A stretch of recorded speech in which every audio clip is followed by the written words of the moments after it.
आपको your rebuttal round 1. You have 7 minutes.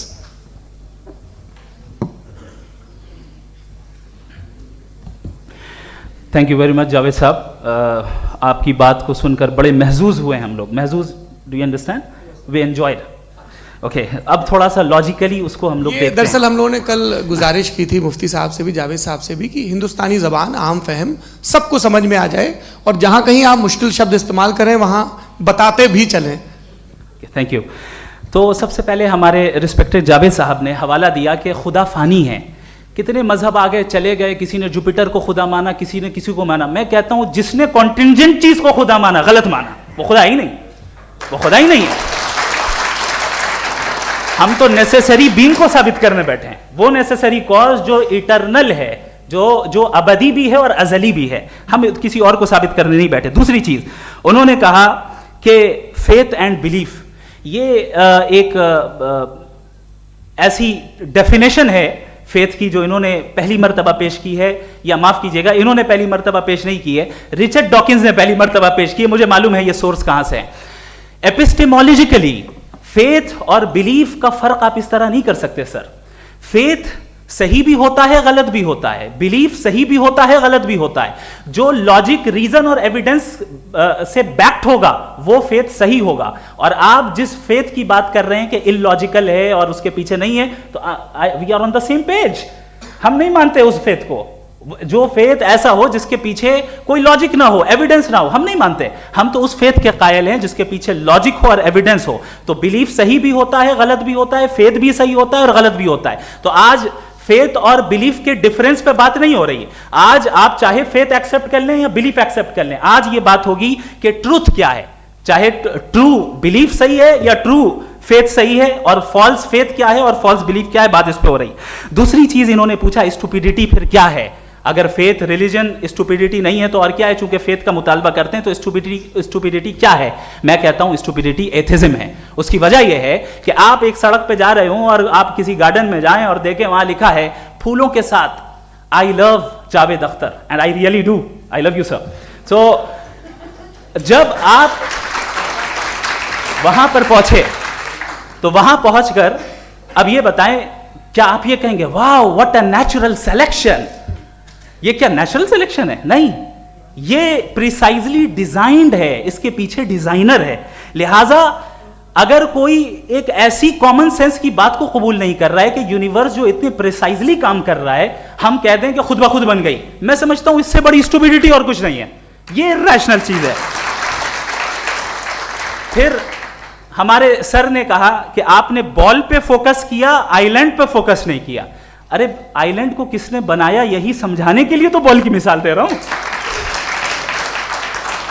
और ball भी कॉन्टिंजेंट है, आइलैंड भी कॉन्टिंजेंट है, दोनों नेसेसरी बीइंग का मुतालबा करते हैं. आगे इन्होंने कहा कि नेचर में कोई इंसाफ नहीं है. हम डिसाइड करते हैं कि मोरालिटी क्या होती है, इंसाफ क्या होता है. हम डिसाइड करते हैं, जैसे ड्राइविंग सीट में ट्रैफिक वाला, ये तो किसी खुदा ने नहीं कहा, ये है, इसे कहते हैं फॉल्स इक्विवेलेंस. ये एक लॉजिकल फेलेसी है. आपने जो है मिसाल दी ड्राइविंग की और ट्रैफिक की, ये सब्जेक्टिव मोरालिटी है. आप सब्जेक्टिव मोरालिटी को मिसाल बनाकर ऑब्जेक्टिव मोरालिटी के ऊपर नहीं थोप सकते. इंसाफ की ऑब्जेक्टिव मोरालिटी है. अगर आप ये कहते हैं कि नेचर में इंसाफ नहीं है तो इंसाफ का न होना ये नेचुरल हुआ, तो फिर नेचर को नेचर रहने दे. क्यों हम इतना स्ट्राइव कर रहे हैं दुनिया में इंसाफ लाने के लिए? ये तो इलॉजिकल बात है, इरैशनल बात है. इसलिए बहुत सी चीजें ऐसी हैं जो ऑब्जेक्टिवली जो है इविल या गुड हैं, और बहुत सी चीजें ऐसी हैं जो सब्जेक्टिवली हैं. सब्जेक्टिवली जो मोरल होता है या इमोरल होता है उसको हम सोशल कंसेंसस से या पर्सनल प्रेफरेंस से डिसाइड करते हैं. लेकिन जो ऑब्जेक्टिव मोरालिटी है जिसमें इंसाफ आया, जो इन्होंने बार बार रिपीट किया, ये ऑब्जेक्टिव है, सब्जेक्टिव नहीं है. अगर आप कहते हैं ये सब्जेक्टिव है तो मेरा सवाल आपसे ये है, क्या सोशल कंसेंसस के जरिए अगर जुल्म को सही करार दे दिया जाएगा तो आप जुल्म को जस्टिफाई करेंगे? दूसरी चीज इन्होंने ये कहा कि 2 पैक शराब पी लें तो वो उतने पे नहीं रहता, बढ़ जाता है. यही मामला मजहब के साथ है. 2 पैक आप पी लें बढ़ेगा. तो ये एक ऐसी मिसाल है, इसको कहीं भी फिट कर लें कि आप एथिज्म पे जब फिट करें, जब आप 2 पैक एथिज्म का लेंगे ना तो वो बढ़ बढ़ के नॉर्थ कोरिया बनेगा. Thank you.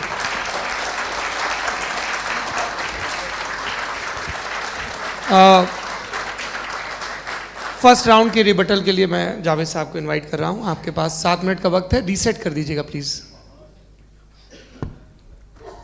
मुझे इस बात की खुशी है कि मुफ्ती साहब ने भी मान लिया कि नेचर में कोई इंसाफ नहीं है। तो कोई भी चीज़ जो इंसान ने नहीं बनाई है उसमें इंसाफ नहीं होता है। एक बात मैं आपसे अर्ज़ करूँ, ज़रा पता लगा लीजिएगा, ये जो आप बाग में जाते हैं बेहद खूबसूरत फूल देखते हैं ना, इनमें से कोई नेचुरल नहीं है। ये सारे फूल क्रॉस करके बनाए गए हैं। जो जंगल में फूल होते हैं नहायत मामूली होते हैं, ये फूल इंसानों ने बनाए हैं। जो आप बाग में देख के वाह वाह कहते हैं, ये इंसानों के बनाए हुए हैं। डिफरेंट फूलों को क्रॉस करके, डेवलप करके, फिर क्रॉस करके इस तरह से बनाए गए। नेचुरल फ्लावर नहीं। किसी जंगल वीरान में जाके आप गुलाब के फूल नहीं देखेंगे। ये सब बनाए हुए इंसान ने, बहुत से काम इंसान ने किए। बाकी है कि आपने मेरी एक बात का जवाब नहीं दिया, जिससे मुझे शिकायत है कि फेथ क्या है और आप फेथ मांगते क्यों हैं मुझसे? आप तो लॉजिकल हैं, आपके पास तो सारे रैशनल्स हैं, आपके पास सारे सबूत हैं, तो आपको फेथ की डिमांड क्यों करते हैं कि भाई तुम सरेंडर कर दो और सवाल मत करो? कोई मजहब सारे सवाल करने की इजाजत नहीं देता है और मना करता है कि दादा सवाल ना करो, बहक जाओगे तुम। आप क्यों रोकते हैं? हकीकत यह है कि इंसानी तारीख क्या है। इंसानी तारीख ये है कि दुनिया में 2 तरह के लोग हुए हैं। एक वो जिन्होंने अपनी लाइल्मी की परस्तिश की है, दूसरे वो जिन्होंने अपनी इग्नोरेंस या लाइल्मी से झगड़ा किया है और मालूम किया है कि क्या है। ये जो आप कह रहे हैं, आज आप हैरान हैं कि भाई ये यूनिवर्स कैसे बनी। लोग हैरान थे कि सूरज डूबता है तो इधर से कैसे निकलता है। और आप एक कदम जाके हमेशा का मानने को तैयार है, एक कदम पीछे ही मान जाइए। भाई आप इसके बाद जाते हो, कहते सवाल ना करना कि ये कहाँ से आया, ये पावर तो हमेशा से हमेशा रहेगी। तो आप यूनिवर्स के बारे में मानने में क्या तकलीफ है? एक कदम पहले रुक जाइए। ये हमेशा से थी या नहीं थी, हमें मालूम नहीं है। और ये कहना कि हमें मालूम नहीं है, कमाल ये है कि दुनिया के सारे मजहब सब जानते हैं ये दुनिया कैसे बनी थी, कैसे मिटेगी, मरने के बाद क्या होगा, इनको सब इल्म है। इनको किसी को डायनासोर होते थे पहले ये नहीं पता था, किसी को नहीं पता। किसी भी दुनिया की मजहबी किताब में डायनासोर का जिक्र नहीं है। लेकिन बाकी सब बातें, how to make universe in 4 easy lessons and बाकी सब पता है। जिसको सब पता है वो गड़बड़ है। हम में ये इनकिसार, ये ह्यूमिलिटी होनी चाहिए कि हम ये कहें कि हमें ये बहुत सारी बातें नहीं मालूम, लेकिन हम उनकी परस्तिश ना करना, अपनी लाइल्मी को की परस्तिश ना करें, हम उसे पता लगाने की कोशिश करें। जिस दुनिया में आप बैठे हैं सर, ये हॉल जो है, ये इलेक्ट्रिसिटी जो है, ये माइक जो है, जिस हवाई जहाज से आप आए थे, वो जिस कार से आप यहाँ आए हैं, ये सब उन लोगों की बनाई हुई है जिन्होंने सवाल किए थे। ये दुनिया जिसमें आप आज आराम से हैं, ये उन लोगों की बनाई है कि जिन्होंने सवाल किए थे। और हर स्टेज पे इन सवालों को मकरूह कहा गया था, गलत कहा गया था। आप ज़रा तारीख पढ़िए, एक बड़ी दिलचस्प किताब है बर्ट्रैंड रसेल की, जिसमें उसने रिलीजन एंड साइंस कि कब से रिलीजन जो है साइंस के अगेंस्ट है।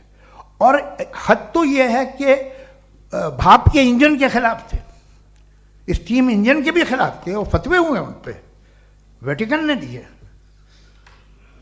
तो ये हमेशा, अभी जैसे ही ये राइट विंगर आते हैं अमेरिका में पावर में, तो वो जो अपना ये क्या बोलते हैं उसे, सीड क्या वर्ड है, सीड क्या जो, हाँ नहीं सीड जो होते हैं जिस पे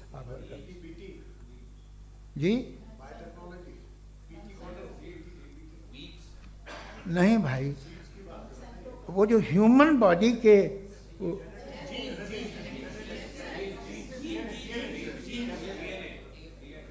उस पर रिसर्च बंद हो जाती है, रिपब्लिकन नहीं करने देते।